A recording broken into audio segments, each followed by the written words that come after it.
결투가 법적으로 허용되었던 르네상스 시대부터 제1차 세계대전 무렵까지 유럽에서만 수십만 명이 목숨을 잃었다. 이 합법화된 결투 룰은 남자들의 명예 문화 자체가 없는 한국에서는 생각도 못할 일이지만 유럽 대부분의 나라에서 19세기까지 유효했다. 독일에서는 1969년이 되어서야 법으로 결투를 금지시켰다. 15세기쯤부터는 결투가 법적 분쟁을 가리기 위해서라기보다는 명예를 지키기 위한 싸움이 주류를 이뤘다. 사소한 일이나 모욕적인 발언에 울컥 화가 치밀어 결투를 벌이는 사람들이 많았다. 결투 신청은 낯선 남자의 부인, 예의 없는 편지 또는 경멸조의 눈초리만으로도 이루어졌다.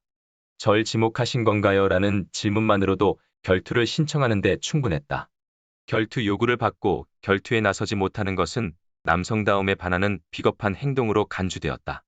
급기야 1777년에는 신사를 자처하는 아일랜드의 귀족들이 모여 결투 규범까지 만드는 상황에 이르렀다. 예를 들면 신사의 아내나 딸, 어머니에 대한 모욕은 신사 자신에 대한 모욕보다 더 치욕적인 것으로 간주된다. 이럴 경우 목숨을 건 결투로 명예를 지켜야 한다. 결투를 통해서 수많은 유명인과 잘 알려지지 않은 이들이 죽음을 맞았다. 17세기에는 스페인에서만 5천 명이 죽었다. 스페인을 찾는 사람들은 괜히 지역민의 명예를 건드려 무덤으로 가는 일이 없도록 조심하라는 말을 들었다.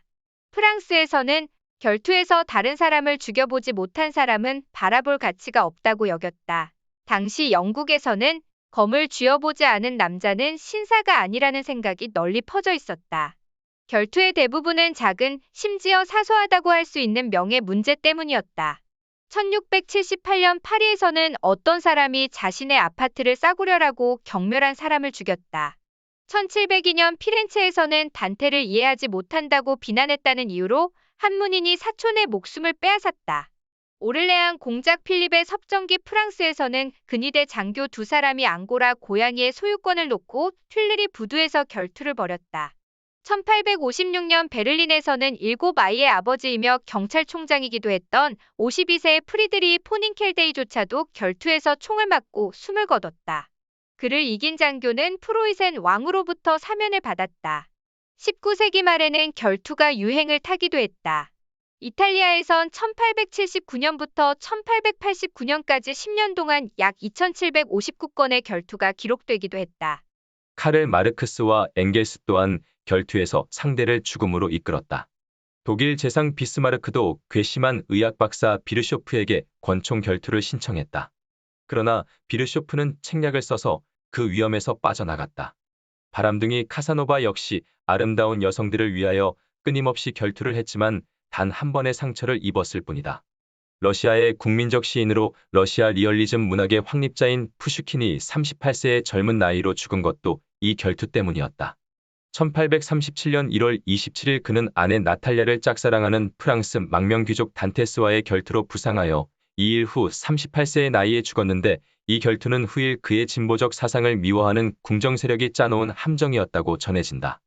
시인 하일리 하이네도 사랑하는 여자의 명예를 위해서 1841년 권총으로 결투를 벌였다. 그는 결투 직전에 재빨리 그녀와 결혼을 올렸는데 다행히도 행운은 그의 편이었다. 총알이 그의 엉덩이를 스치며 지갑을 맞춘 것이다. 돈을 제자리에 뒀군. 그는 행운을 기뻐하며 하늘을 향해 춤을 추었다.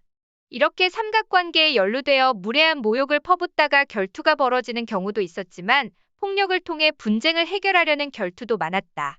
비록 빗맞아서 살아남기는 했지만 영국 수상 윌리엄 피트는 놀랍게도 1789년 결투 신청을 받아들였다.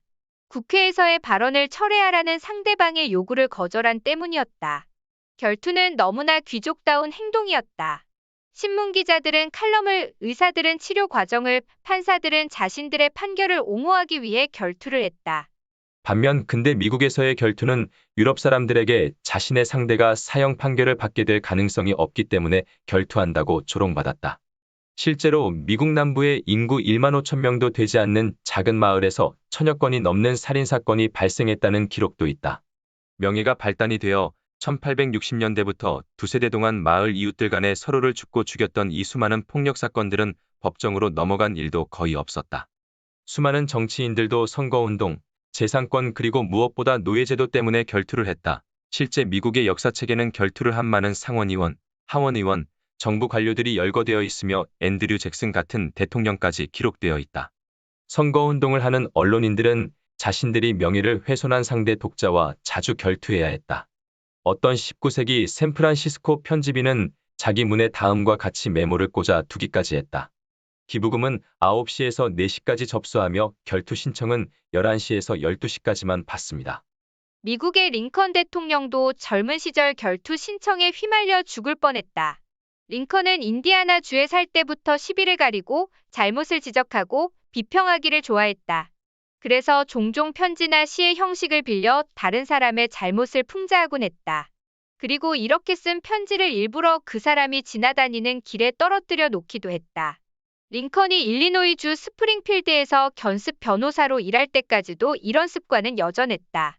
1842년 가을, 링컨은 당시 그 지역에서 가장 유명하고 오만한 정치인이었던 제임스 시어스를 비난하는 글을 익명의 편지 형식으로 신문에 실어 그를 완전히 웃음거리로 만들었다. 시어스는 크게 분노했고 결국 이 글을 쓴 사람이 링컨이라는 사실을 알아냈다. 시어스는 곧바로 말을 타고 링컨을 찾아가 결투를 신청했다. 링컨은 결투를 좋아하지 않았지만 어쩔 수 없이 받아들일 수밖에 없는 상황이었다. 이들의 결투는 말을 타고 칼을 휘두르는 방식으로 결정되었고, 링컨은 웨스트포인트 출신의 지인에게 검수를 배우며 목숨을 건 결투를 준비했다. 그러나 다행히도 결투가 벌어지기 바로 1분 전 제3자에 의해 결투가 저지되었다. 큰 키에 긴 팔로 마구 칼을 휘두르는 링컨의 모습을 보고 결투 상대가 겁을 먹었다는 일화가 전해진다. 만약 결투가 중지되지 않았다면 분명 둘 중 한 명은 치명적인 상처를 입는 최악의 상황이 펼쳐졌을 것이다. 결투는 항상 명예의 문제와 관련된다. 그러나 명예라는 것은 이전에도 그리고 현재에도 명확하게 정의되지 않는 개념이다. 결투하는 사람은 다른 사람들이 자신을 어떻게 생각하느냐에 맞추어 자신을 바라본다. 주위 사람들이 겁쟁이거나 실패자라고 경멸당하거나 수치스럽다고 바보이거나 나약한 사람이라고 생각하면 자신의 눈에도 자신이 마음에 들지 않는다. 그의 자기 이미지는 다른 사람들의 눈에 좌우되기 때문에 사람들 마음에 자신에 대한 좋지 않은 생각이 자리 잡는 꼴을 보느니 차라리 총을 맞거나 칼에 찔려 죽는 쪽을 택한다. 당시 어느 사회에서나 지위, 더 구체적으로 말하면 명예의 유지는 모든 성인 남성의 1차적 과제가 되었다. 19세기 초 미국의 어머니도 이 대열에서 예외는 아니었다. 다 죽고 유일하게 하나 남은 아들에게 총격전에서 부상을 입고 고통으로 신음하고 있는 아들에게 그의 어머니가 달려들어 뺨을 때리며 외쳤다. 그만, 내 영처럼 남자답게 죽어라. 전통적인 그리스 사회에서 명예는 티메라고 불렀고 조선시대의 양반 사회에서는 채통을 차린다는 표현을 썼다. 이슬람 사회에서는 샤라프라고 불렀고 힌두인은 이차트라고 불렀다. 어느 경우에나 명예를 지키기 위해서는 당연히 폭력도 불사해야 한다고 여겼다. 전통적인 스페인 공동체에서 명예를 얻으려면 용감하고 경제적으로 가족을 돌보고 아내에게 권위를 유지하여 아내가 다른 남자와 새롱거리며 농담을 하거나 동침을 하지 못하게 해야 했다. 자신이 규범을 지키지 않는 것도 불명예지만 다른 사람으로부터 받은 모욕에 충분한 폭력으로 대응하지 못하는 것도 불명예였다. 명예의 문제에 고통스러워하는 것은 현대인들도 마찬가지이다. 우리도 성질 급하게 결투에 나서는 사람들과 다를 바 없을지 모른다. 강남 아파트 값 폭등에 미칠 것 같다든가 패배자로 느껴지는 감정 등이 바로 그것이다. 결투란 우리가 사회에서 차지한 지위의 문제에 대한 예민한 감정적 대응을 보여주는 사례일 뿐이다. 다른 사람들로부터 인정을 받고 싶은 강렬한 욕구는 조금도 바뀌지 않았다. 경제적 지위의 패배에 대한 두려움은 우리를 괴롭힐 수 있다.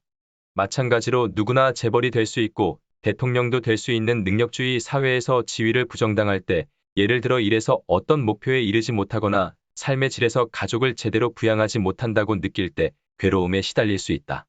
패배자가 되는 것에 대한 두려움은 우리도 괴롭힐 수 있다.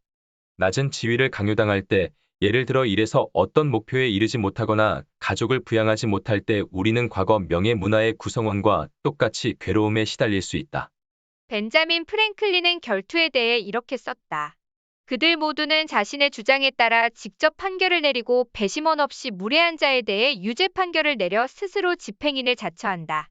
결투라는 살인관행이 그렇게 오랫동안 지속되었다는 것은 놀라운 일이다. 어떤 사람은 또 다른 사람이 자신에게 말한 어떤 것을 거짓말이라고 말한다. 그들은 결투를 한다. 하지만 누가 죽든 그 문제는 해결되지 않고 남아있게 된다.